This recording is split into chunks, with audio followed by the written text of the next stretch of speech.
Hello friends, I am here with my channel Solving Questions with Gauri Ma'am.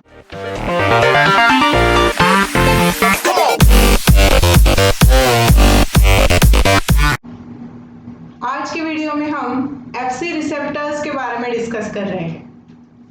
हम जानते हैं किस तरह से B सेल्स होते हैं and on these B cells the antibodies are present. B cells secretes antibody.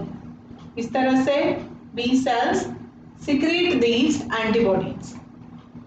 Now, when we see the structure of antibodies, this is a antigen binding region. यहाँ पर antigen bind होगा, and this is the Fc portion. यहाँ पर Fc portion है. Fc is fragment crystallizable. तो अब हम जो सीख रहे हैं these are FC receptors. तो इस FC पोर्शन के लिए जो रिसेप्टर्स होंगे उनके बारे में हम आज डिस्कस कर रहे हैं. अब होता क्या है कि immunoglobulin is synthesised and it is secreted in a blood में घूमते घूमते एंटीबॉडी को एंटीजन मिल जाता है. It binds with the antigen. अभी आपको अगर याद होगा जब हमने IgE एंटीबॉडी के बारे में पढ़ा था, that induces the allergic reaction.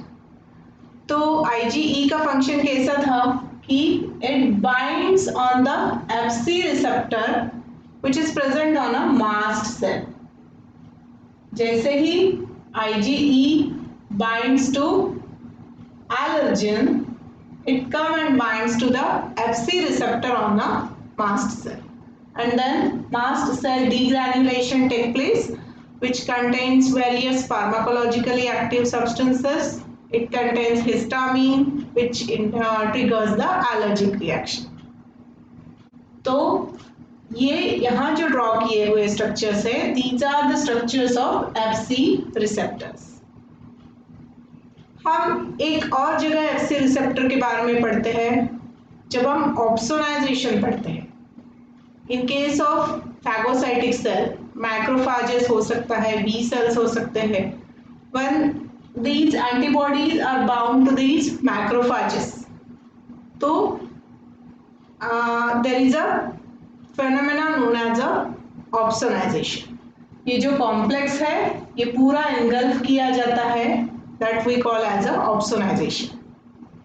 Secondly, in case of natural killer cell, we study ADCC phenomena, antibody dependent cell mediated cytotoxicity. तो यहाँ पर भी कैसे होता है, antibody comes along with antigen and binds on the FC receptor present on natural killer cell. पूरा unit get engulfed by the natural killer cell and the activity is carried out. तो this is the ADCC. तो इन FC receptors के इस तरह से structures होते हैं. There are domains, transmembrane portion and cytoplasmic tail. This is a neonatal FC receptors. This is they are present in a placenta. This transfers IgG antibody from mother to fetus during the gestation. This also maintains the serum IgG concentration. ये receptor होता है IgG के लिए, FcRn neonatal FC receptor. इस तरह से हर antibody class के लिए रिसेप्टर्स होते हैं. जैसे IgD के लिए FC डेल्टा रिसेप्टर होंगे, IgE के लिए FC epsilon receptors, IgM IG mu receptors. तो यहाँ FC gamma R1 की एक और रिसेप्टर दिखाया गया है which is therefore IgG type of antibody. इसके साथ यहाँ पर एक और यूनिट है gamma डाइमर. इन दोनों को मिला के CD64 complex cluster of differentiation 64 बन जाता है. तो इसकी क्या जरूरत है? इसकी जरूरत है फॉर द सिग्नल ट्रांसडक्शन के लिए. यहाँ देखो आप FC रिसेप्टर का transmembrane domain and cytoplasmic tail अगर देखते हो तो this is very short cytoplasmic tail so as to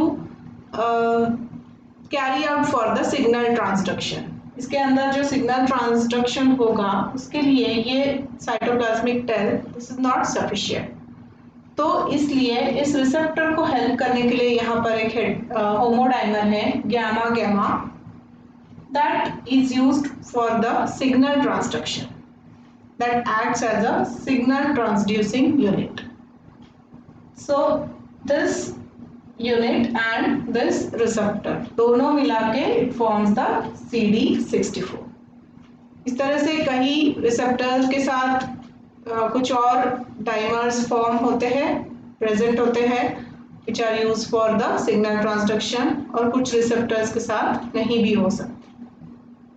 So this is about the function, structure and what are in all the FC receptors. I hope you like my videos. I request you to please like, share and subscribe for my channel and also to hit the bell icon. Thanks for watching.